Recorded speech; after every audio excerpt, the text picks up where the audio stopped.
আসসালামু আলাইকুম। আমি আজকে আপনাদের দেখাবো আনারসের ঠান্ডা ঠান্ডা শরবত। সামনে রমজান মাসে আপনি সারাদিন রোজা রাখার পরে এই শরবতটা খেলে আপনাকে একটা প্রশান্তি দিবে।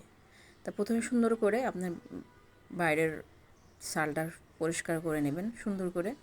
তারপরে কাট ভিতরের একটা আঁশ থাকে, আপনাকে ওই আঁশটাও কেটে ফেলে দিতে হবে। আপনারা এখানে যেহেতু ব্লেন্ডার করবেন, তা আপনারা একটা পছন্দের সাইজ মতো কেটে নেবেন।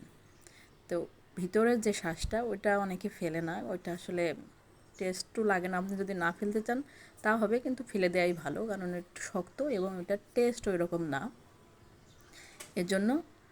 আর আপনি রমজান মাসে এটা অবশ্যই বানাবেন, কারণ রমজানে আপনি সারাদিন রোজা রাখার পরে আপনি পানি আপনার শরীরে দরকার। তা আমরা শুধু পানি বা চিনি, এখানে আমি কিন্তু ব্রাউন সুগার ইউজ করব।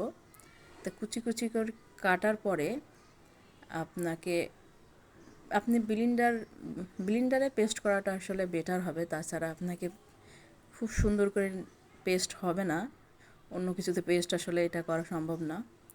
তা ব্লিন্ডারে পেস্ট করার চেষ্টা করবেন, যে আসলে এটা অন্য কিছুতে ব্লেন্ড করা আসলে ইম্পসিবল প্রায়। তা সুন্দর করে আপনার পরিষ্কার করে কুচি কুচি করে কেটে আপনারা একটা প্লেটে রাখবেন।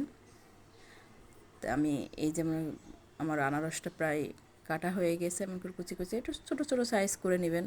আপনার ব্লেন্ডারের আসলে কীরকম ক্যাপাসিটি, আপনার ব্লেন্ডার যদি খুব ভালো মানের হয় তাহলে একটু বড় বড় করে রাখলেও কোনো সমস্যা নাই। তা সেই ক্ষেত্রে আপনার ইচ্ছা মতো সাইজটা করে নেবেন। তারপর আমি একটা ব্লেন্ডারে জগ নিয়েছি, জগের মধ্যে আমি এই আনারস যে কেটে রাখছিলাম ওইগুলো দিয়ে দিচ্ছি। আসলে আমি এখানে 2 জনের জন্য সার্ভ করার জন্য যেটুকু লাগে অতটুকুই দিয়েছি। আপনার যদি 4 জন ফ্যামিলিতে মেম্বার থাকে আপনারা ওই রকম পরিমাণে দিবেন। এখানে ছোটো সাইজের একটা আনারসের আমার সবটা লাগেনি, একটু আমি রেখে দিয়েছি। আর এটা ব্রাউন সুগার 1 চামচ। আপনি চেষ্টা করবেন, ব্রাউন সুগার আসলে আমাদের শরীরের জন্য খুবই ক্ষতিকর। তো সেই ক্ষেত্রে আমি এখানে 1.5 চামচের মতো ব্রাউন সুগার ইউজ করছি। তো সাদা চিনিটা বাদ দিয়ে আপনারা একটু ব্রাউন সুগার চেষ্টা করবেন। এখানে আপনি খেজুরও দিতে পারেন, কিন্তু আমি আগে থেকে খেজুর ভেজায় রাখে নাই, অথবা আখের গুড় থাকলে আখের গুঁড়ও অল্প একটু দিতে পারেন। কারণ যেহেতু আমরা পানি ইউজ করবো, যে 1 মগ প্রায় পানি ইউজ করছি, এই পানিটা দেওয়ার পরে মিষ্টি ভাবটা আসলে একটু চলে আনার জন্য আমরা ব্রাউন সুগার ইউজ করছি। আর পুদিনা পাতা, এই পুদিনা পাতাটা কিন্তু খুবই ইম্পর্টেন্ট এখানে। আমাদের পুদিনা পাতা কিন্তু আমাদের শরীরের জন্য খুব ভালো। আমরা পুদিনা পাতাটা আসলে এভাবে খাই না। পুদিনা পাতা কিন্তু আমরা কিন্তু বাসায়ও লাগায়ে ওখান থেকে তো একটা পাতা কিন্তু আপনি দিতে পারেন। আমি কিন্তু তরকারিতেও পুদিনা পাতা দেই। এই জন্য পুদিনা পাতাটা খাওয়ার চেষ্টা করেন। পুদিনা পাতা আমাদের শরীরে অ্যান্টিঅক্সিডেন্টের যে অভাবটা সেটা পূরণ করে। এর জন্য পুদিনা পাতা দিয়ে আপনি যে কোনো শরবতে, একটা লেবুর শরবতও যদি করেন তাহলে দেখবেন একটু পুদিনা পাতা দিয়ে দিবেন, দেখবেন যে অন্যরকম একটা ফ্লেভার। আবার সকালে চা খাতেও কিন্তু আপনার পুদিনা পাতা ইউজ করতে পারবেন।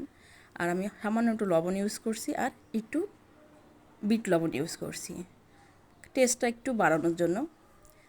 তারপরে আপনারা ব্লেন্ডারে ব্লেন্ড করে নিলেই হয়ে যাবে। আর পরিমাণটা একটু দেখে করার চেষ্টা করবেন। এই যে ব্লেন্ড করার পরে এই যে দেখেন সুন্দর একটা কনসিস্টেন্সি হয়েছে। আমি এখানে 2টা গ্লাসে সার্ভ করে দেখেছি। আমি যতটুকু বানিয়েছি 2টা গ্লাসে সমান সমান হয়েছে, কারণ আমি আর আমার হাজব্যান্ড খাবো। আমার হাজব্যান্ড অফিস থেকে এসছে। আমি কিন্তু প্রায় শুধু রোজার মাস না, আমরা কিন্তু অন্য সময়েও এই শরবতটা খাওয়ার চেষ্টা করি। কারণ শরবতটা সারাদিন একটা মানুষ তার অফিস কর্মক্ষেত্র থেকে এসে যদি একটা ঠান্ডা ঠান্ডা শরবত পাই, আমি কিন্তু এখন বরফ দিইনি, যেহেতু এখনও টেম্পারেচার ওই রকম হাই না, আমি এই জন্য কিন্তু বরফ দিন। আপনারা কিন্তু যদি খুব টেম্পারেচার বেশি হয় আপনারা তখন বরফ দিয়ে কিন্তু সার্ভ করতে পারবেন। এই যে দেখেন কি সুন্দর একটু উপরে ফেনা ফেনা টাইপের হয়েছে। আর ডেকোরেশনের জন্য আপনারা একটু পুদিনা পাতা দিয়ে জাস্ট ডেকোরেশন করে খেয়ে নেবেন। খাওয়ার পর আমাকে বলবেন যে আসলে কত সুন্দর হয়েছে। Thank you.